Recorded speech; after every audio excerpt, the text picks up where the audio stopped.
안녕 챗 GPT, 너에 대해 알려줘. 저에 대해서 알려달라는 얘기죠. 네. 뭐를 말해야 되지?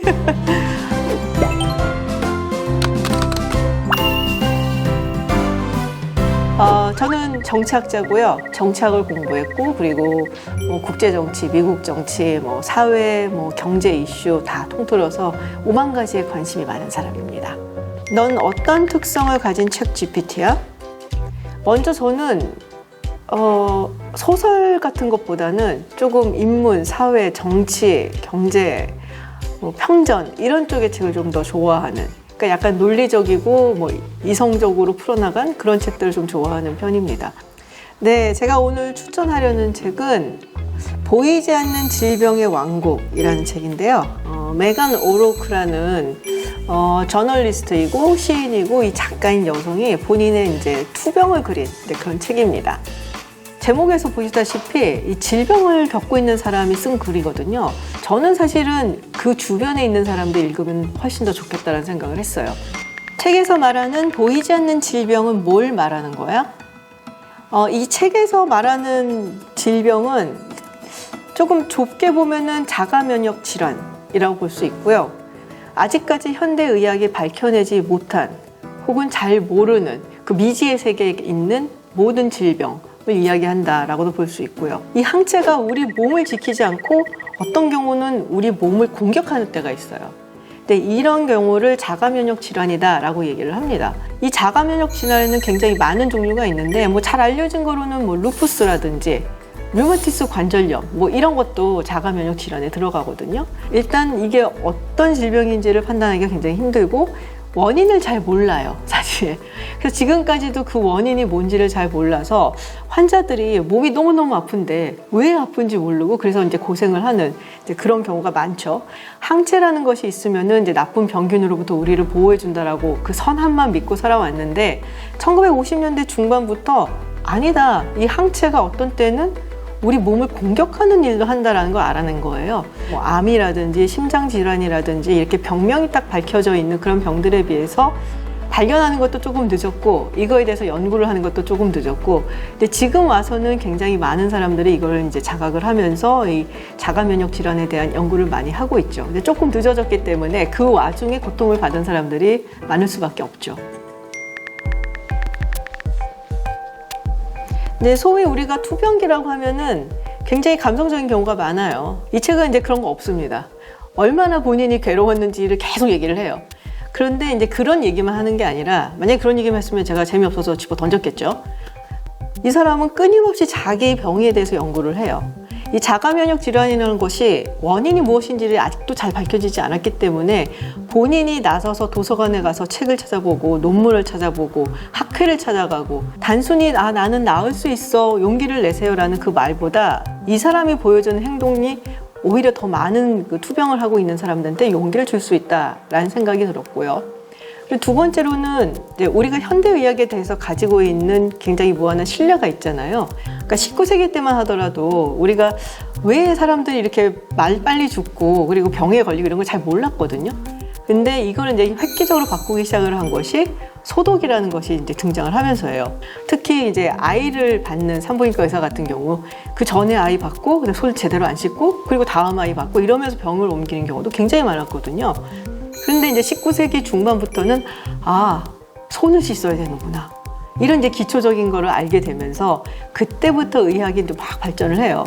그런데 사실 생각해 보면은 아직도 우리가 현대의학이 밝혀내지 못한 부분이 많다라는 거죠.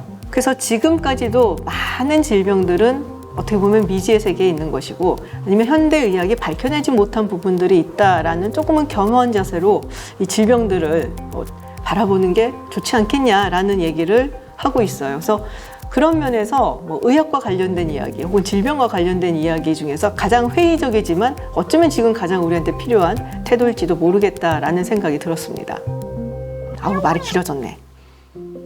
이 책에 빠져들 수밖에 없는 이유 한 가지를 꼽는다면, 근데 이 사람이 시인이자 작가이자 저널리스트잖아요. 그러니까 굉장히 르포 같은 글을 썼는데 그 와중에 시인 같은 표현을 할 때가 있어요. 예를 들면 이런 거죠. 병이 천천히 차례차례 진행되는 모습이 꽃이 어마어마하게 피어나는 정원을 닮았다. 병을 이렇게 꽃에 비유한 거잖아요.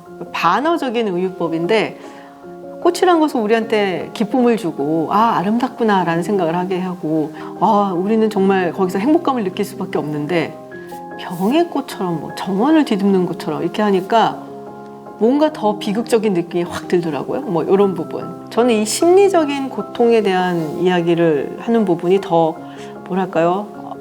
좀 더 아프게 와닿았다? 그런 생각이 많이 들었죠. 보면은 이제 미국에서 거의 5천만 명에 이를 수 있다라고들 추정을 하고 있거든요. 그리고 여성이 많이 앓고 있다라는 얘기도 있더라고요. 책에서는 80%가 여성이다라고 얘기가 있는데, 그래서 좀 궁금해서 찾아봤어요. 그래서 왜 여성일까?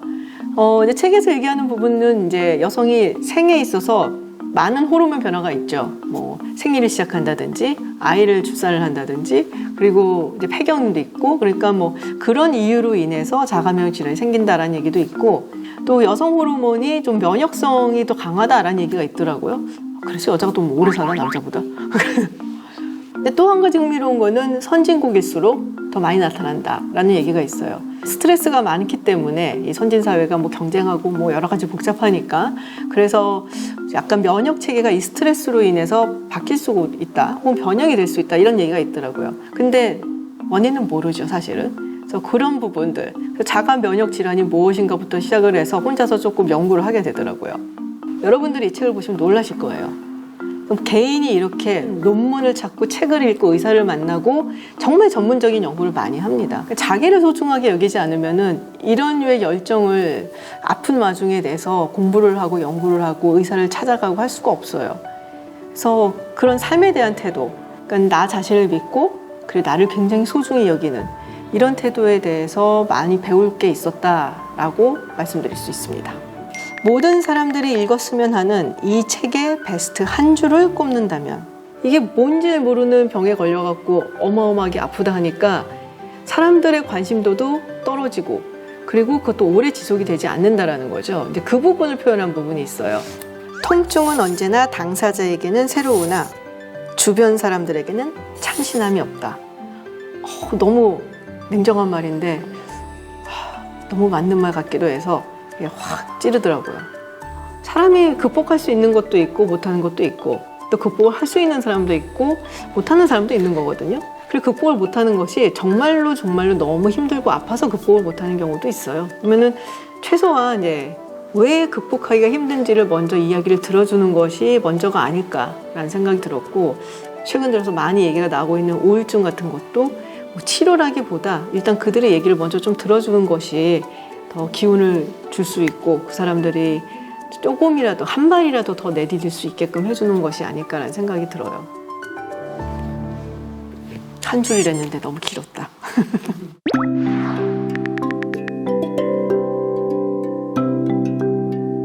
아프지 마시고요. 건강하시고요.